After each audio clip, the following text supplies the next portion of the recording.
everybody know that I'm very humbled and honored to be part of this ceremony, where hopefully the remembrance for those that have passed will be honored by my presence, and hopefully I hope I can bring some peace to that.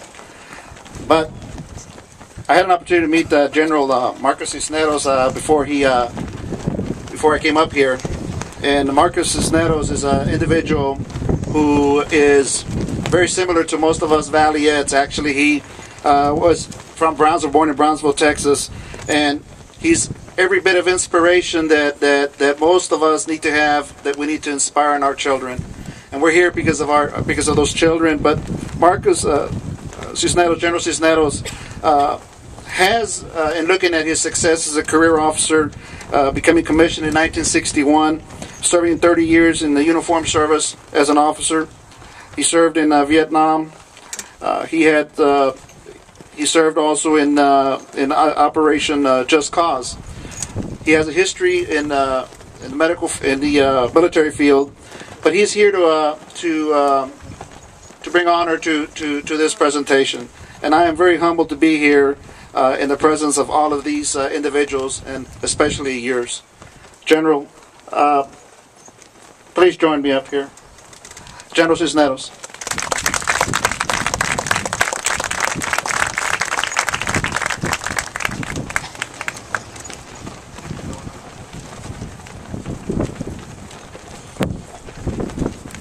I'd ask the chief to keep my bio simple, because the focus today is the families here, and he did a good job. I didn't want to divulge my name. That I actually served 35 years in the Army, and I was in the Marine Corps Reserve for 3 years also. And I'm from Fremont, but born in Brownsville.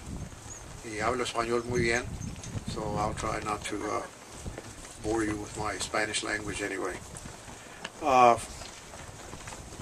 Earlier this week, I received a message from a good friend of mine who's a war correspondent. His name is Joe Galloway. He wrote the book, We Were Soldiers Once and Young, and he made the same movie that starred Mel Gibson in it. And he's a war correspondent. He writes frequent articles. The last article he just finished writing is called Fridays in the Pentagon. And I want to read a little part of that, because if anything reminded me of the purpose of today, this article sure did. It talks about that every Friday, the Army gets the soldiers that are wounded there at Walter Reed and brings them over, and they come to the Army corridor, which is about 110 yards, and they're invited by the general officers there to have lunch. And so everybody lines up on the hallway to greet the soldiers and give them their soldierly comrade salute. And what a great event that is. And it talks about 30 soldiers in this particular case, but there were only about 57 legs and about 52 arms of these soldiers. So while they were missing that, their hearts were very stout. And it goes on to say the following. It talks about the families that were there. There are families with them as well. The 18-year-old bride pushing her 19-year-old husband's wheelchair and not quite understanding why her husband is so affected by this. The boy she grew up with, now a man, who has never shed a tear, is crying. The older immigrant Latino parents, who have perhaps more than their wounded mid-20 son, an appreciation for the emotion given on their son's behalf. And that reminded me of you, the Latino families here. No man in that hallway walking or clapping is ashamed by the silent tear on more than a few cheeks.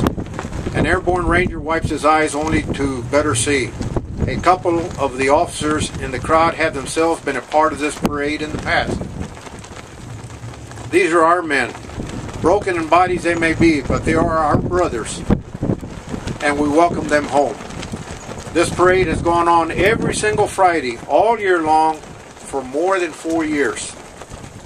Did you know that? He asked the audience, or the readers. The media hasn't told the story yet. And so the same thing applies to you here. You're our family. And it was said here about the wounded and the casualties of war. It's not just the soldiers, but the family members. And how true that is. I don't think there's a single combat, at least a combat veteran here, that can look you in the eye and not feel that great sorrow that is very unique with one point that comes very clear across. And said, that could be my wife, that could be my daughter, that could be my granddaughter. And that aspect of it, you know, why was I spared and why God spared me this? I can't answer that. I don't know. I don't have a guilt feeling that I survived. I don't think anyone here who's been in combat has a guilt feeling of surviving, but you do feel that on the initial contact when you see your fallen soldier there and you say, God, that could have been me, but it wasn't. And it says, why was it not me? You're thankful, but you're sad. And it's a feeling that it's incomparable. And that's the feeling I have for you all here too. I'm not here to argue the politics of the war, the good or the bad of it, why or what not. I can just tell you that your son or husband or grandson, because I know there are a lot of grandparents here, I've met a couple, joined the military because for a variety of reasons. Number one, the military gives you good opportunity at life. Well, before anything was ever done about equalizing things, the military did that. It certainly was good to me. I was very blessed and went on to become a 3-star general. And a lot of reasons, you know, that they joined for family issues or for whatever it is, it makes no difference. I would say that most from the valley, the soldiers that joined from the valley, like me, young, and wanted to be part of the Borlote. And you know what that means, and I talked to it. We just wanted to be in the middle of the Borlote. And Borlote, for those of you who don't speak Spanish, means where the hell is being raised. And that's the primary reason we go in. We know that the loss of life may be possible. And that's part of being a soldier. And I carry with me to this day, from the day that I first went to tour to Vietnam and came back, and I saw little prose that I've kept with me all the while, and it'll go with me to the grave, and it says the following: For I hold as a simple faith, there is no denying. The life of the soldier is the only life worth dying. The death of a soldier, the only death worth dying. And how true that is. I want to express my appreciation to all the City of Mission, the mayor, the police chief, the Marine Academy that's here, and particularly Senator Cronin, who's always been a very big supporter of us in the military. And I'm thankful that he came down here to spend time to share this award with you. This award, which I think is very appropriate for the children. For the children, the grandparents, the wives, the mothers, or casualties of this war. And you're my brother and you're my sister. And I hope that us veterans never forget that. That above everybody else here, you have a special relationship with us.